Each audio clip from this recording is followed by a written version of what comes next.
Okay, welcome everyone. We're going to have a short little presentation here of the subject of the day, which is leak inspections. And we'll pause at the end of each slide and open for discussion. If I don't hear any questions, we'll just move on to the next slide. There's only like 6 slides. It's a very short subject today, but we like to hear. If I ask questions, is that considered interrupting you? I'm changing my ways. I'm going to pause at the end of each one. Okay. Because last time you ignored me, I'm just saying. I'm not good at being interrupted, so anyway, I'll get better. Maybe we should invite Pam. So we're today our topic, this is second in a series. Last week was a basic overview. We didn't dive into the at all into the subject, so this is the first of the ones where we kind of dip into it a little bit. In this case, it's leak inspections. And I'm the old one that's been around for too many years, hanging out with air conditioning, refrigeration systems for 40 years. In the past 25 years has been strictly dedicated to compliance. Still going. Joining us today will be the boss and CEO and founder of TrackRef, Ted Atwood, who's been hanging around for 25 years as well, but he was busy recovering refrigerants so he could take them back to his little factory and reclaim them and resell them as new. I just want to add that those were not little factories. They were big places. I've got pictures of them, yes. They were big. Big tanks. There was a lot. There was a lot. And I don't know that you work for me. I think it's the other way around, Steve. I think I work for you. Yeah, it's because I work at when I care. Well, it's at the federal level, leak inspections crept into the 49 states just starting January 1 of 2019. But leak inspection has history, and I know everyone just wants to know about this because of my early years working back with the South Coast Air Quality Management District, when a couple guys over there decided to add leak audits to a regulatory environment to start protecting the people of the South Coast, which is basically from LA south to just north, to not including San Diego, but then out west to the toward Yuma, toward the Arizona border, which is South Coast. So bottom line, they wanted an annual inspection done on anything over 50 pounds, ozone depleting refrigerants, the only thing we knew about back then. And they wanted the technician to go out and using visual electronic detectors or calibrated leak inspection devices, but to actually look for leaks. So this was the beginning of that.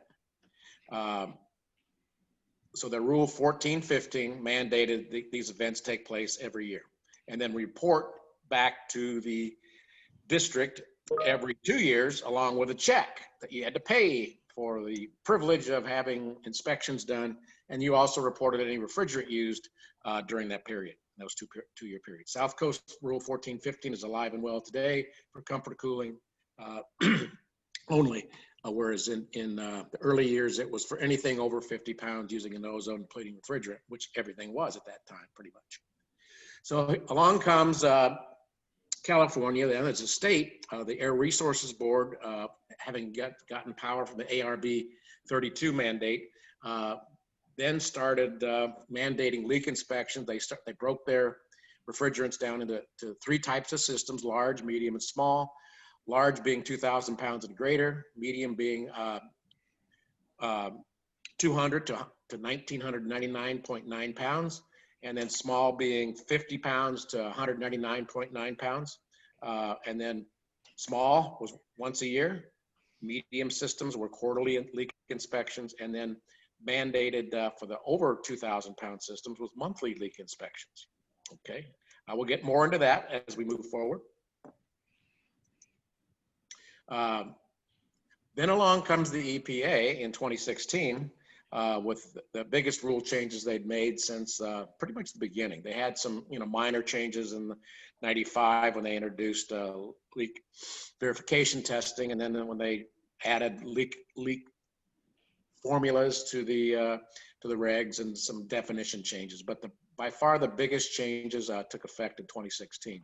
And they then took the leak inspection category and brought that over into the federal regulations and made it start into place January 1 of 2019. And I'll get into the different sizes in the next slide, but basically leak inspection means examination of an appliance to determine the location of refrigerant leaks.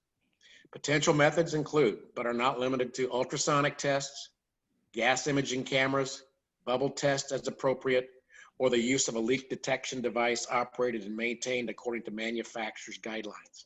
In other words, you got to take care of it. You got to calibrate it. You got to follow manufacturer's recommendations when you turn these things on. As in the picture, you see the person holding a handheld device. Methods that determine whether the appliance is leaking refrigerant, but not the location of leak, such as standing pressure vacuum, decay tests, sight glass checks, viewing receiver levels, pressure checks, and charging charts must be used in conjunction with a method that can determine the location of a leak. In other words, there are approved methods and not approved methods. So you just can't look at something and say, oh, it's leaking. So that's what this thing is trying to clear up here in the federal rules. Any questions? I have a lot of questions, but so if I'm not the only one, then I'll wait. The EPA is a little bit different in the way they hand out the tests. Comfort cooling is 50 pounds and greater, no size limit. So anything over 50 pounds. So if you got a chiller with 3,000 pounds, it's still once a year is all you have to do. They broke it, and this is due to years of gathering data that the comfort cooling equipment typically is less leak prone than industrial process refrigeration and commercial refrigeration. So here they set the level at 500 pounds. So if your refrigeration systems are in the 50 to 500 pound category, then you're just doing a annual leak inspection. If it's over 500 pounds, then it moves up to the quarterly. They do not have a monthly in the federal rules. The CARB, as I said, is shown here every night. So what we have here now is the state of California that I'd already explained, the different size limits here, 2,000, 200, 1999, and so on and so forth. Here is the next item. What we're doing now is automatic leak detection systems were also thrown into both categories, California and the federal. If you have a automatic leak detection system where every component is inside of a building, inside the building, you can forego leak inspections done by a technician in the field. This is an example of a water-cooled chiller. All the devices, the evaporator, condenser, metering device, and the compressor are all in one package. The sensor would be at the lowest level down on the ground on these large chillers, but this is an example of one that's completely within doors. If you have a system that has components that are outdoors, you're not relieved. In the case of the over 2,000 pound systems, CARB mandated that systems starting in January 1 of 2012, that all large systems have a leak detection system installed and then calibrated annually to make sure they're operating properly. But this, if you have an outdoor component, that drops you from monthly down to quarterlies, okay, over 2,000. So just because you have a automatic leak detection system in a supermarket, for instance, and you do not have, and you have an exterior component like the air-cooled condenser, you have to pay attention to the fact that you don't get a free pass on automatic leak detection systems. And this is one that might catch people off guard to some degree. But what questions do we have now? We have another example of a leak inspection being conducted on piping, and on this case on a inline filter dryer. So actually, I ran into something last week with a request for documentation on that very issue that you just brought up. Somebody who had, most of the unit was outside, but the piping went through the roof. The client was actually convinced that they did not require an ALDS, and the state made it clear if any piping goes into the building, that's what they expect. Oh yeah, exactly. Well, if it's air cooled condenser, it's definitely going to go into the building. If it's a split, yeah. Well, was it air? I don't even know if it was air. All I know is piping went into the building, so they were required to have the ALDS. Okay. While we're waiting for other questions, we have this TrackRef photo contest that if you go to our website, trackref.com, and submit photographs, if you look for it, the winner will receive one of these handheld automatic leak detection sensors. So that's it is, right there, the field piece unit. Right. So got a few more days left on this promo. Any of the attendees have questions? Been right by me. Yeah, Paul was asking a question about the leak inspection requirement trigger based on leaky appliances, not just non-leaky appliances. I didn't throw that in. That just the EPA set everybody up for failure. Yeah. They introduced the a lot of times when I do compliance, I say, I don't want you to know the rules, but you're correct. They set it up that says you have to exceed the leak trigger rate before it invokes the mandatory leak inspections, whether it's annually, quarterly, or whatever. But that sets a client up for failure. So just buckle down, schedule them, and do them based on the system sizes, both federal and because if you have one appliance, let's say it's 2,000 pounds, you have one big chiller, that's probably pretty easy to take care of, okay? But in the everyday life, when compliance is the bottom of the barrel, you're going to fail. So good question. You're right. You hit on the point though, Steve. It's important. You still have to do one leak inspection on all these appliances anyways. The additional leak inspections are triggered based on the leak. So Paul, I hope that answers your question. And I should also point out that this is an evolutionary discussion at EPA.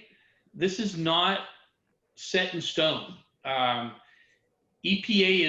is considering their authority over activity based on what they refer to as normal and not normal operation.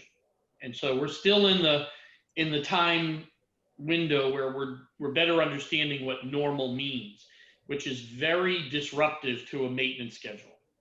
Because if the EPA changes or shifts that definition of normal, it could change the impact. So what Steve's saying is right.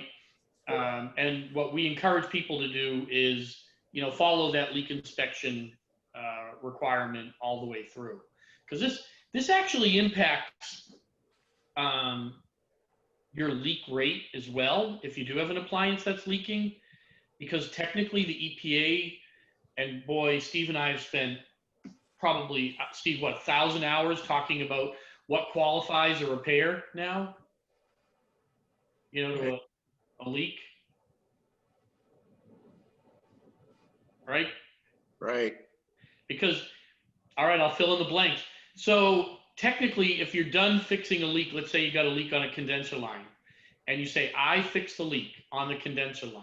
Historically, the thought process was during the verification process that you certified the entire appliance was not leaky, not just that one element.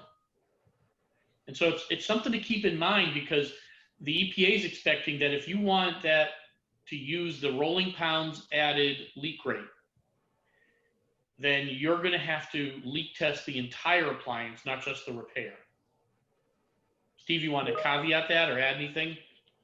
That's our next subject area, but. Did I break the rules?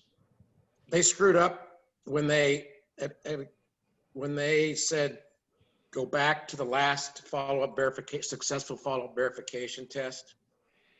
They left a lot of people, which kind of canceled out the sum, everything in the last rolling 365 days.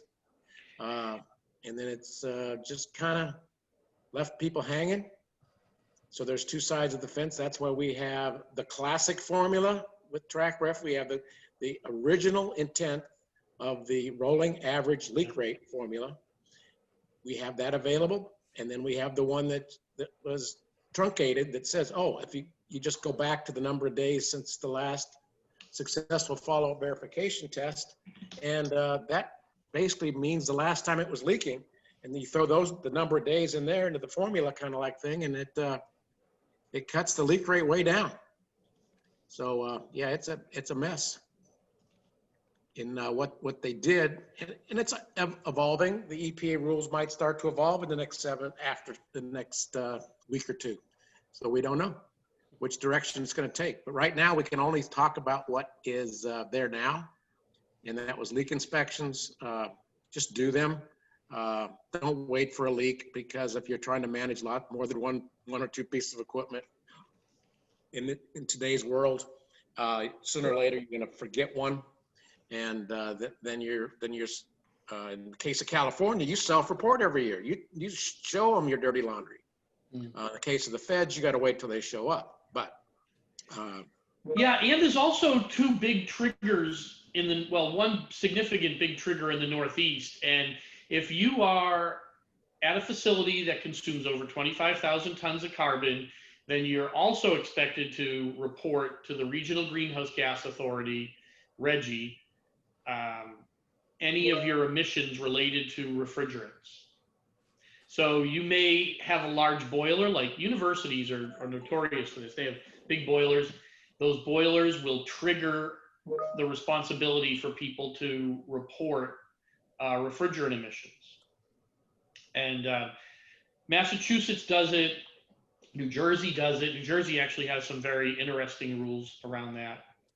And I would say the Regional Greenhouse Gas Initiative program provides each of the states in that area the flexibility to report whatever it is they think will benefit their global warming reduction plans.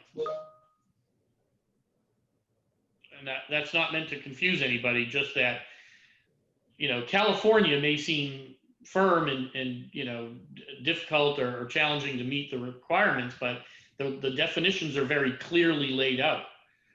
The gray area that Steve mentioned is operationally very hard to put in play. So it's something to keep in mind. Anyone Title V permitted would be in that category. Yeah, yes. Yep. I didn't know we had any Title V people on here, so that's perfect. Well, I deal with some customers of mine that are Title V permitted, so I've got to know those rules as well. Steve's our Title V animal, so he's no. I just know that Title V requires compliance with refrigerant regulations. It's anything in Title V, and that's what refrigerant regulations include. So their 5 years trumps the EPA 3-year record keeping requirement. That's true. 5 years for Title V. California's 5 years anyway, so yeah. Right. You're hosed. Paul, do you work with anybody in California? I talk not regularly, but frequently with our EHS group out there, and kind of try to keep up to speed with them as best I can. Yeah, it's evolving at a different pace. Very much so. Yeah, it's interesting. Honestly, it's firm. It might seem it is stricter, but it's clean. You know exactly what your responsibilities are.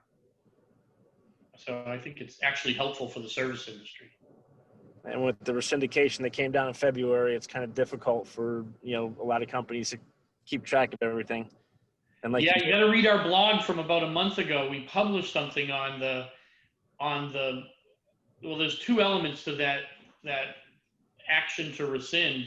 One was related to the court case, and the other one is related to the wording in that document for rescinding. It's very interesting.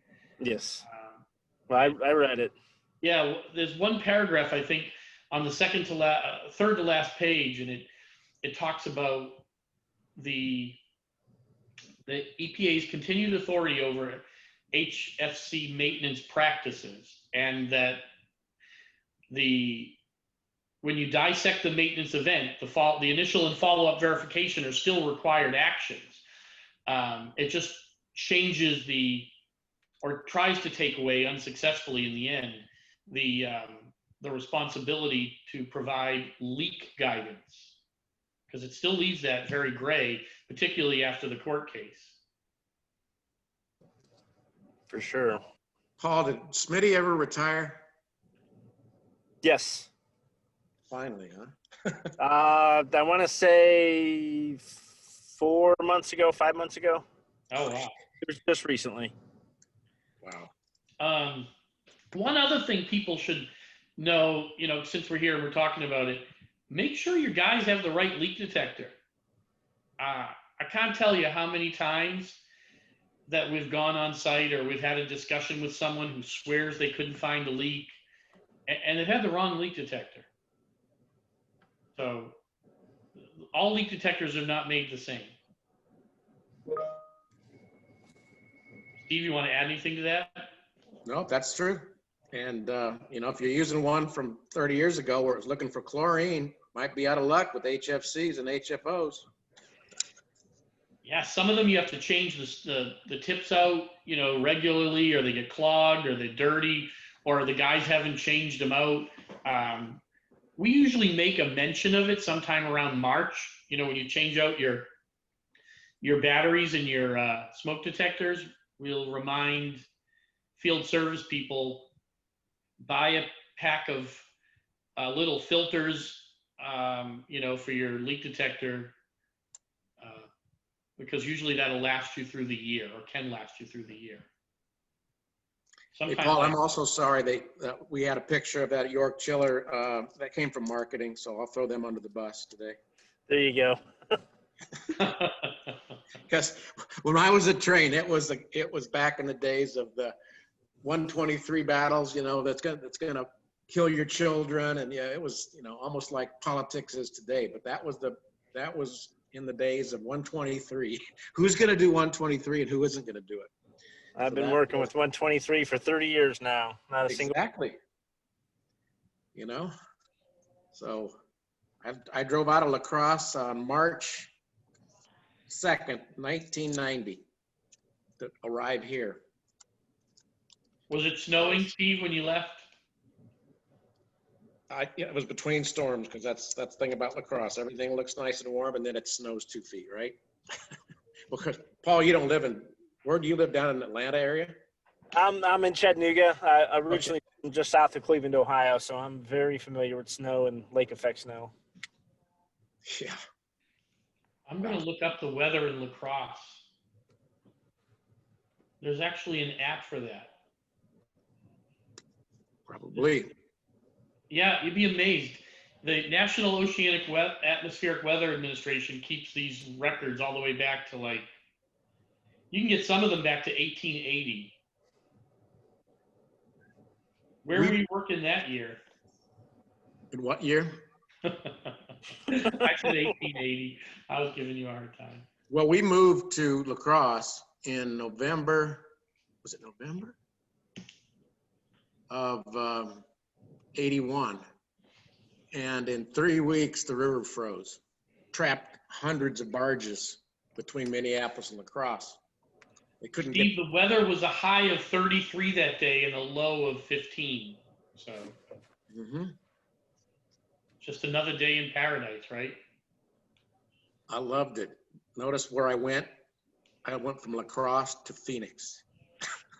Look, one of the things I want to make sure everybody knows, the whole point is, although we're going to present the topics, a few slides at a time, it's supposed to be a casual environment. And, it should be it should be comfortable for everyone to ask questions.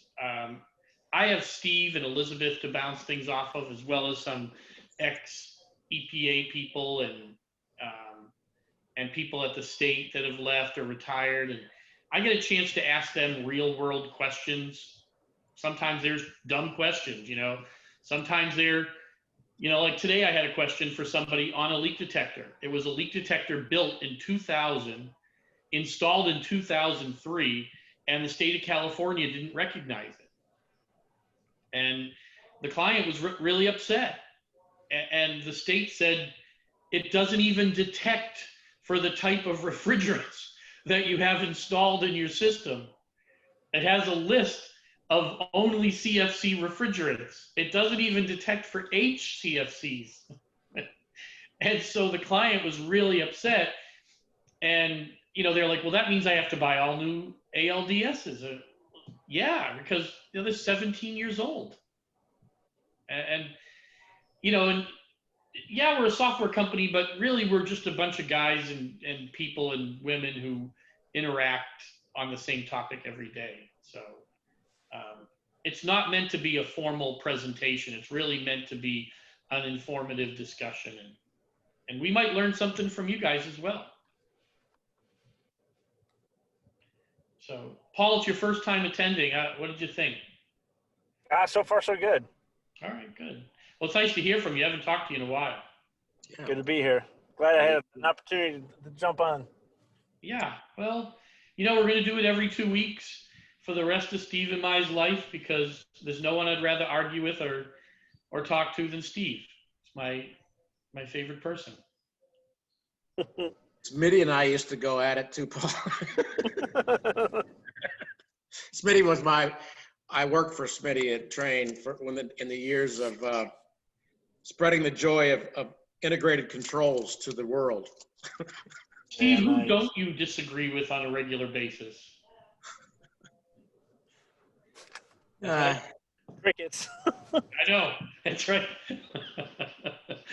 So if you guys think that when we get off the call, the relationship is any different, you're incorrect. We argue like cats and dogs, and we don't always agree on things. But what we do agree on, what we always agree on, is doing the right thing by everybody else, you know, and being honest about the discrepancies. So anyways, does anyone have any other questions for the great Steve Ehrlich? Stop. The last compliment you're getting today. All right, well, I hope we answered everybody's questions. And send in questions if you didn't feel comfortable today, and ask questions for the future. We have, like I said, one of these coming up every 2 weeks in perpetuity. Yeah, and if you want to reach out directly, like you said, even though that 508 number is Massachusetts, I'm in Arizona, but that was given to me as my company cell. So, and then steve@trackref.com, and I'll answer anything you didn't want to ask. Because sometimes when you don't want to ask something in an open setting, I'm always, one thing I am, is because I was in compliance so many years, is that your secrets are my secrets. So I had to always keep my clients' dirty laundry between us, and that's it. So that's always been the case. Why don't you do that for me? We haven't talked about any compliance stuff yet. Okay, I get it. All right, guys. It was nice seeing everybody this week. I hope it was useful, and I hope we took advantage of 30 minutes of your day. All right. Thank you. Thanks, Ted.